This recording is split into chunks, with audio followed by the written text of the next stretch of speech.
નમસ્કાર દર્શક મિત્રો, આપ નિહાળી રહ્યા છો સાઈ ગ્રુપ મીડિયા હાઉસ દ્વારા સંચાલિત નવસારી લાઈવ અને ઝટપટ ન્યૂઝ।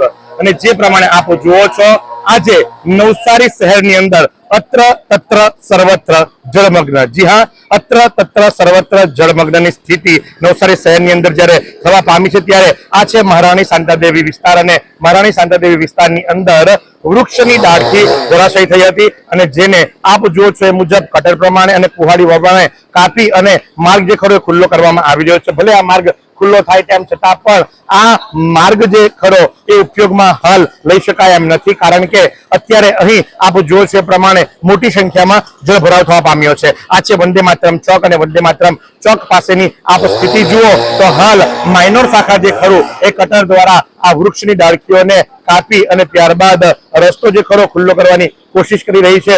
જો કે હાલ પરિસ્થિતિ એવી નિર્માણ થવા પામી છે કે અહીં આપના કમર સુધીના પાણી છે। જી હા, હજુ તો અમે પૂરતા પાણીમાં ગયા નથી। આપ જુઓ છો એ પ્રમાણે હાલ ઘૂંટણ ઉપરના પાણી છે, પણ જો મધવચ્ચે જવામાં આવે એટલે કે આ વિસ્તારના જે સેન્ટર પોઈન્ટમાં જવામાં આવે તો ત્યાં કમર સુધીના પાણી છે। આ મહારાણી શાંતાદેવી વિસ્તાર હર હંમેશની અંદર અહીં પાણીનો જળભરાવ થતો જ રહે છે।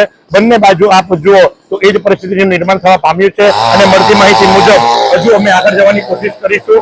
આગળ એક દિવાલ પર ધરાશયી થઈ છે એવી માહિતી સાંભળવામાં આવી રહી છે। શું તમે શરીરના સાંધાના દુખાવાથી પીડાઈ રહ્યા છો કે પછી તમે કોઈ સ્પોર્ટ્સ ઇન્જરીથી પીડાઈ રહ્યા છો? લકવાની બીમારી બાદની પીડા સહન કરી રહ્યા છો? શું તમને સ્પાઇનલ પ્રોબ્લેમ છે? તો આ તમામ દુખાવાને હવે બાય બાય કરી દો, કારણ કે માસ્ટર ડિગ્રી ધરાવતા ખૂબ જ અનુભવી ફિઝિયોથેરાપિસ્ટ ડૉક્ટર અમિત પટેલ પાસે તમે આ તમામ સમસ્યાઓનું સચોટ નિદાન કરાવી ફરીથી નોર્મલ જિંદગી જીવી શકો છો। તો સરનામું નોંધી લો, comprehensive care centre, DD street, library પાસે, અનુરાગ સારીઝની લાઇનમાં, નવસારી। અમે અત્યારે આવી પહોંચ્યા છે નવસારીના શાંતાદેવી વિસ્તારમાં। શાંતાદેવી વિસ્તાર જે મજૂર મહાજનની કોલ છે ત્યાંથી જરાક આગળ આવીએ ત્યાં તમે જોઈ શકો છો કે એક દિવાલ ધરાશાયી થઈ ગઈ છે। દિવાલ ધરાશાયી થવાના કારણે એક કારને પણ ભારે નુકસાન થવા પાડ્યું છે। ઇનોવા કાર છે, ઇનોવા કાર નંબર GJ5RU 9317 નંબરની આ કાર છે ને આ કાર પર દિવાલ ધસી પડતા આ કારને ભારે નુકસાન થવા પામ્યું છે। અને તમે જોઈ શકો છો કે અત્યારે હાલમાં યુદ્ધના ધોરણે નવસારી મહાનગરપાલિકાની ટીમ અહીંયા કામ કરી રહી છે અને જે કાટમાળ પડ્યો છે કાટમાળ હટાવવાની કામગીરી હાથ ધરવામાં આવી છે। તો સાથે સાથે અહીંયા જે આ દુર્ઘટના સર્જાઈ છે ત્યારે અહીંયાના કોર્પોરેટર મુન્નાભાઈ પંધારા પણ અહીંયા છે। તમે જોઈ શકો છો કે તેઓ પણ અહીંયા દ્રશ્યમાં દેખાય છે કે મુન્નાભાઈ જાતે ઊભા રહીને અહીંયા આજે દિવાલ ધસી પડી છે તેને હટાવવાની તજવીજ હાથ ધરવામાં તેઓ અહીંયા હાજર છે અને તેઓ તેમની નિગરાનીમાં આજે દિવાલ પડી છે તે હટાવવાની કામ કરી રહ્યા છે। ત્યારે તેમની સાથે વાત કરવાનો જરૂરથી પ્રયાસ કરવાનો કરીશું કે શું પરિસ્થિતિ છે, કેવી રીતે આ દિવાલ ધસી પડી અને કેટલું નુકસાન થયું છે તે એમને પૂછવાનો પ્રયાસ કરીશું। મુન્નાભાઈ, શું કહેશો, આ કેટલું નુકસાન?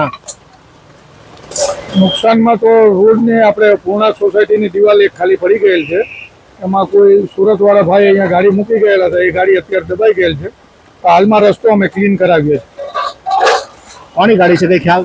ના, ગાડી કોની છે ખ્યાલ નથી કે કંઈ બેસનામાં આવ્યા છે એવી વાત થઈ છે, પણ હજુ એ ભાઈ બહાર આવ્યા નથી। બીજું કોઈ તમારા વિસ્તારમાં પાણી ભરાવા કે કોઈ સમસ્યા?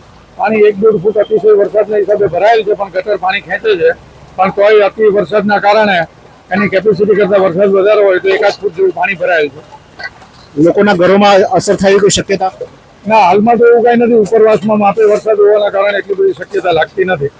આજે રેડ એલર્ટ છે, ભારે વરસાદ છે ને વરસાદ વધુ પડ્યો તો પાણી વધારે ભરાય તો શું થશે? પાણી વધુ ભરાયેલું છે, પણ તંત્ર એલર્ટ છે। હવે જેટલી બનતી કોશિશ કરીએ છીએ। લોકોને એલર્ટ કરાય છે ખરા? હા, લોકોને એલર્ટ કરાયેલા છે। આ વિસ્તારના કોર્પોરેટર મુન્નાભાઈ પંધારા કે તેઓએ પણ જણાવ્યું કે કઈ રીતે કોઈ ભાઈ સુરતથી આવ્યા હતા ને તેમને પોતાની કાર અહીંયા મૂકી હતી અને તેઓ દ્વારા જે કાર જે અત્યારે છે માલિક તેનો પતો નથી મળ્યો, પરંતુ ક્યાંક ને ક્યાંક આજે ઘટના બની છે। અહીંયા દિવાલ ધસી પડે પૂર્ણા સોસાયટી પાછળનો ભાગ છે અને ત્યાંની દિવાલ ધસી પડતા અત્યારે હાલમાં જે રસ્તો ક્લિયર કરવાની તજવીજ તંત્ર દ્વારા હાથ ધરવામાં આવી છે અને તેમાં નવસારી મહાનગરપાલિકાની ટીમ કામે લાગી છે। इतने सारे मुखवास, यही सोच रहे हो ना आप? रिफ्रेश के पास है मुखवास की बड़ी रेंज। सर्च करो, क्लिक करो, लाइफ को रिफ्रेश करो।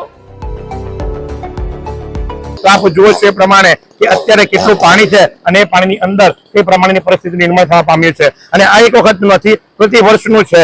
અહીંયા કાયમ જ પાણીનો જળભરાવ થાય છે. એક સ્થાનિક છે, ખૂબ ઉત્સાહી દેખાઈ રહ્યા છે, એમની સાથે વાત કરવાનો પ્રયાસ કરીશું. ભાઈ અહીંયા આવો, શું નામ છે તમારું? પ્રકાશભાઈ, કેટલા વર્ષથી યારો છો? આયા 15 વર્ષથી રહી છે. 17 વર્ષથી. 17 વર્ષમાં કેટલી વાર પાણી આવ્યું? બહુ આવે પાણી, ઘણી વાર આવે રાખે પાણી. વરસાદ હોય તો બહુ પાણી ભરાયેલું રહે અને આવતા જતા રેલમાં પાણી બહુ ભરાય રહે. જે પ્રમાણે આપ જુઓ છો એ પ્રમાણે કે મહારાણી શાંતાદેવી વિસ્તાર દુકાનો જે ખરી તમામ દુકાનોની અંદર હું મારા કેમેરા પર્સનને વિનંતી કરીશ કે થોડાક દ્રશ્યો દર્શાવે. આ તમામ દુકાનોની અંદર પાણીનો જળભરાવ થવા પામ્યો છે.